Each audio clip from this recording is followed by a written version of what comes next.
Hello friends, once again welcome back to my channel. Today we are going to solve the question answers from the 7th standard Tili Kannada, the chapter 12 ಜಾತ್ರೆಯಲ್ಲಿ ಒಂದು ಸುತ್ತು. Friends, ಈ ದಿನ ನಾವು 7ನೇ ತರಗತಿಯ ತಿಳಿ ಕನ್ನಡದ ಜಾತ್ರೆಯಲ್ಲಿ ಒಂದು ಸುತ್ತು ಈ ಪಾಠದ ಪ್ರಶ್ನೋತ್ತರಗಳನ್ನು ಮತ್ತೆ ವ್ಯಾಕರಣದ ಅಂಶಗಳನ್ನು ನೋಡೋಣ. Friends, I received many comments requesting an English explanation. That's why I am explaining the grammar part in English in this video. If you would like the question and answers to be explained in English as well, please mention it in the comments. I'll definitely try to include your wishes in my upcoming videos. So let's start the video. First main from the exercise. ಪದಗಳ ಅರ್ಥ ತಿಳಿಯಿರಿ. Word meaning: ಆಕರ್ಷಿಸು, ಸೆಳೆ, attract. ಕುಶಲತೆ, ನಿಪುಣತೆ means expertise. ಜಾತ್ರೆ, ರಥೋತ್ಸವಕ್ಕೆ ಜನ ಸೇರುವುದು means people gathering for a chariot festival. ನಿರ್ಮಿಸು, ತಯಾರಿಸು, ಪ್ರಿಪೇರ್ ಆರ್ ಮೇಕ್. ಸನಿಹ, ಹತ್ತಿರ, ಕ್ಲೋಸ್ ಆರ್ ನಿಯರ್. ಸೊಗಸು, ಚೆಲುವು, ಚಾಮ್. ಕಾಯ್ದೆ, ಕಾನೂನು, ಕಟ್ಟಳೆ, ನಿಯಮ, ರೂಲ್ಸ್. ಚರ್ಮವಾದ್ಯ, ಚರ್ಮದಿಂದ ಮಾಡಿದ ವಾದ್ಯ. Instrument made of leather. ನಿರಂತರ, ಸದಾ, ಯಾವಾಗಲೂ, ಆಲ್ವೇಸ್. ಬೆಂಡು ಬತ್ತಾಸು, ಒಂದು ಬಗೆಯ ಸಿಹಿ ತಿಂಡಿ. It's a type of sweet dish.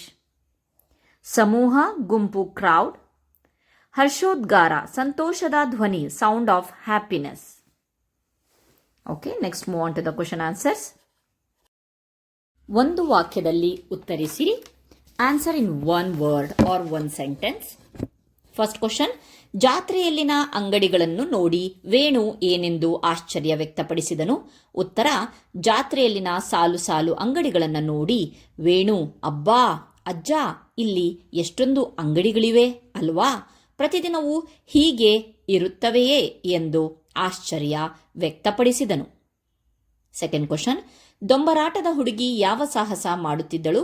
ಉತ್ತರ: ದೊಂಬರಾಟದ ಹುಡುಗಿಯು ಯಾವುದೇ ಆಧಾರವಿಲ್ಲದೆ ಕೇವಲ ಒಂದು ಕೋರಿನ ಸಹಾಯದಿಂದ ತಂತಿಯ ಮೇಲಿನ ನಡೆಯುವ ಸಾಹಸ ಮಾಡುತ್ತಿದ್ದಳು. ದೊಂಬರಾಟದ ಹುಡುಗಿಯನ್ನು ಕಂಡ ರಶ್ಮಿಗೆ ಕಾಡಿದ ಪ್ರಶ್ನೆಗಳೇನು. ಉತ್ತರ: ಈ ರೀತಿ ಚಿಕ್ಕ ಮಕ್ಕಳನ್ನು ದುಡಿಸುವುದು ತಪ್ಪಲ್ಲವೇ, ಅವಳು ನಮ್ಮಂತೆ ಶಾಲೆಗೆ ಹೋಗಬೇಕಲ್ಲವೇ ಎಂಬ ಪ್ರಶ್ನೆಗಳು ರಶ್ಮಿಯನ್ನು ಕಾಡಿದವು. ಅಜ್ಜನು ವೇದಿಕೆ ಮೇಲೆ ಯಾವ ಯಾವ ಕಾರ್ಯಕ್ರಮಗಳು ನಡೆಯುತ್ತವೆ ಎಂದು ಹೇಳಿದನು. ಉತ್ತರ: ರಥವನ್ನು ಎಳೆದ ನಂತರ ವೇದಿಕೆಯ ಮೇಲೆ ನಾಟಕ, ಯಕ್ಷಗಾನ, ಬಯಲಾಟ, ನೃತ್ಯ ಮುಂತಾದ ಸಾಂಸ್ಕೃತಿಕ ಕಾರ್ಯಕ್ರಮಗಳು ನಡೆಯುತ್ತವೆ ಎಂದು ಅಜ್ಜನು ಹೇಳಿದನು. ನೆಕ್ಸ್ಟ್ ಕ್ವೆಶ್ಚನ್: ಜಾತ್ರೆಯಲ್ಲಿ ತೆರೆದಿಟ್ಟ ಪದಾರ್ಥಗಳನ್ನು ತಿನ್ನಬಾರದು, ಏಕೆ. ಉತ್ತರ: ತೆರೆದಿಟ್ಟ ತಿಂಡಿಗಳ ಮೇಲೆ ಧೂಳು, ಕ್ರಿಮಿಕೀಟಗಳು ಕುಳಿತಿರುತ್ತವೆ ಮತ್ತು ಅವುಗಳನ್ನು ತಿಂದರೆ ವಾಂತಿ ಭೇದಿ ಆಗುವ ಸಂಭವವಿರುವುದರಿಂದ ಅವುಗಳನ್ನು ತಿನ್ನಬಾರದು. Move on to the next main. 2-3 ವಾಕ್ಯಗಳಲ್ಲಿ ಉತ್ತರಿಸಿ. Answer in 2 to 3 sentences. First question: ಜಾತ್ರೆಯಲ್ಲಿ ಯಾವ ಯಾವ ಅಂಗಡಿಗಳು ಇದ್ದವು. ಉತ್ತರ: ಜಾತ್ರೆಯಲ್ಲಿ ಆಟಿಕೆ ಸಾಮಾನುಗಳ, ಬಲೂನುಗಳ, ಗೊಂಬೆಗಳ, ಬಳೆಗಳ, ಬೆಂದು ಬತ್ತಾಸು, ಸಿಹಿ ತಿಂಡಿಗಳ ಅಂಗಡಿಗಳು ಇದ್ದವು. ಮತ್ತೊಂದು ಕಡೆ ಬಟ್ಟೆ, ಪಾತ್ರೆ, ಹೂವು ಹಣ್ಣುಗಳ ಅಂಗಡಿಗಳು ಹಾಗೂ ಹೋಟೆಲ್ಗಳು ಇದ್ದವು. ಜಾತ್ರೆಯಲ್ಲಿ ಬಹಳಷ್ಟು ಅಂಗಡಿಗಳು ಇರುತ್ತವೆ, ಏಕೆ. ಉತ್ತರ: ಜಾತ್ರೆಗೆ ಬಹಳಷ್ಟು ಜನ ಬರುವುದರಿಂದ ಬಂದವರು ತಮಗೆ ಬೇಕಾದ ವಸ್ತುಗಳನ್ನು ಕೊಳ್ಳಲು ಅನುಕೂಲವಾಗಲೆಂದು ದೂರದ ಊರುಗಳಿಂದ ವ್ಯಾಪಾರಸ್ಥರು ಬಂದು ಅಂಗಡಿಗಳನ್ನು ಹಾಕುತ್ತಾರೆ. So the next question, third question: ರಥದ ನಿರ್ಮಾಣದ ಬಗ್ಗೆ ಇರ್ಫಾನ್ ಏನೆಂದು ಹೇಳಿದನು. ಉತ್ತರ: ಈ ರಥವನ್ನು ತನ್ನ ತಂದೆ ಮತ್ತು ಅವರ ಗೆಳೆಯರಾದ ರಮೇಶ್, ಜಾರ್ಜ್, ಮಹಮ್ಮದ್, ವಿನ್ಸೆಂಟ್, ಶಂಕರಪ್ಪ ಎಲ್ಲರೂ ಸೇರಿ ಸಿದ್ಧಪಡಿಸಿದ್ದಾರೆ ಎಂದು ಇರ್ಫಾನ್ ಹೇಳಿದನು. ಇದು ಹಲವು ದಿನಗಳ ಪರಿಶ್ರಮದ ಫಲ ಎಂದು ತಿಳಿಸಿದನು. ನೆಕ್ಸ್ಟ್ ಕ್ವೆಶ್ಚನ್: ಅಜ್ಜನು ಶಿಕ್ಷಣ ಮತ್ತು ಪ್ರಾಣಿಗಳಿಗೆ ಸಂಬಂಧಿಸಿದಂತೆ ಮಕ್ಕಳಿಗೆ ಏನೆಂದು ಹೇಳಿದನು. ಉತ್ತರ: ಮಕ್ಕಳ ಶಿಕ್ಷಣಕ್ಕಾಗಿ ಮಕ್ಕಳ ಹಕ್ಕಿನ ಕಾಯ್ದೆ ಜಾರಿಗೆ ಬಂದಿದೆ ಎಂದು ಅಜ್ಜನು ತಿಳಿಸಿದನು.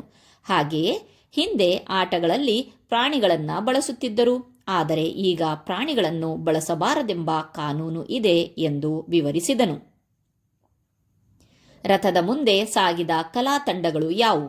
ಉತ್ತರ: ರಥದ ಮುಂದೆ ನಂದಿಧ್ವಜ, ಕಂಸಾಳೆ, ವೀರಗಾಸೆ, ಡೊಳ್ಳು ಕುಣಿತ, ಕೋಲಾಟ, ಹಾಲಕ್ಕಿ ಕುಣಿತದ ಜಾನಪದ ಕಲಾವಿದರು ಮತ್ತು ಚಂಡೆ ಧ್ವನಿಗೆ ಕುಣಿಯುವ ಯಕ್ಷಗಾನ ವೇಷಧಾರಿಗಳ ತಂಡಗಳು ಸಾಗಿದವು. ಇದು 5ನೇ ಪ್ರಶ್ನೆಗೆ ಉತ್ತರವಾಗಿದೆ. ನೆಕ್ಸ್ಟ್ ಮೇನ್, ಈ ಮಾತುಗಳನ್ನು ಯಾರು ಯಾರಿಗೆ ಹೇಳಿದರು? Who said this and to whom? ಜಾತ್ರೆಯಲ್ಲೇಕೆ ಎಷ್ಟೊಂದು ಅಂಗಡಿಗಳು? ಉತ್ತರ: ಈ ಮಾತನ್ನು ರಶ್ಮಿ ಅಜ್ಜನಿಗೆ ಕೇಳಿದಳು. ಸೆಕೆಂಡ್ ಒನ್, ರಥದ ಮುಂದೆ ಸಾಗುತ್ತಿರುವ ವಿವಿಧ ವೇಷಧಾರಿಗಳು ಯಾರು? ಉತ್ತರ: ಈ ಮಾತನ್ನು ವೇಣು ಅಜ್ಜನಿಗೆ ಕೇಳಿದನು. ನೆಕ್ಸ್ಟ್ ಕ್ವಶನ್, ಹೌದು, ಅವಳ ಧೈರ್ಯ ಸಾಹಸವನ್ನು ಮೆಚ್ಚಲೇಬೇಕು. ಉತ್ತರ: ಈ ಮಾತನ್ನು ಇರ್ಫಾನ್ ವೇಣುವಿಗೆ ಹೇಳಿದನು.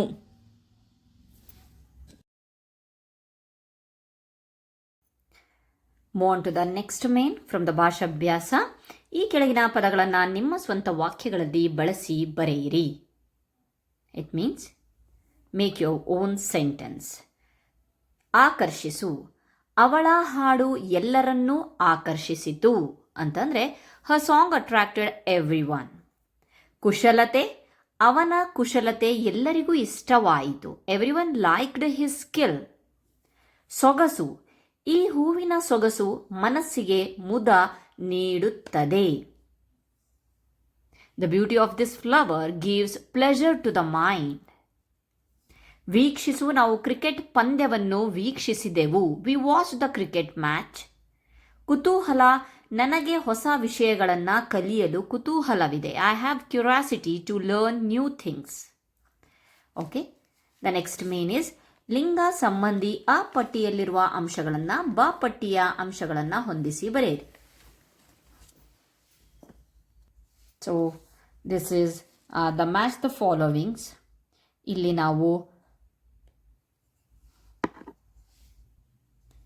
it's related on masculine gender and the feminine gender.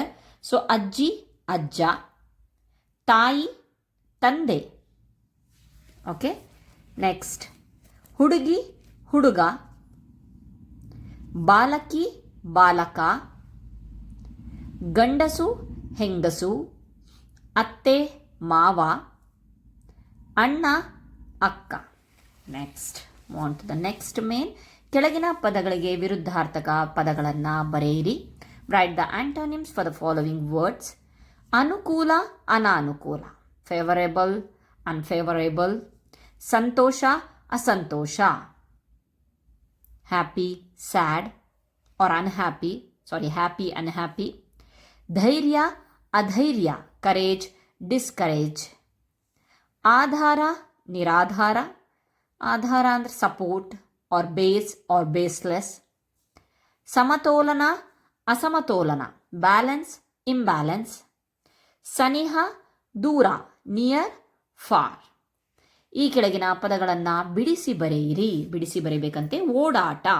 ಓಡು ಪ್ಲಸ್ ಆಟ ಓಡಾಟ. ಬಯಲಾಟ. ಬಯಲ ಪ್ಲಸ್ ಆಟ ಬಯಲಾಟ. ಹರ್ಷೋದ್ಗಾರ. ಹರ್ಷ ಪ್ಲಸ್ ಉದ್ಗಾರ ಹರ್ಷೋದ್ಗಾರ. ದೊಂಬರಾಟ. ದೊಂಬರ ಪ್ಲಸ್ ಆಟ ದೊಂಬರಾಟ. This is all about the question answer from and the grammar part from this chapter. Thanks for watching my videos. Thank you.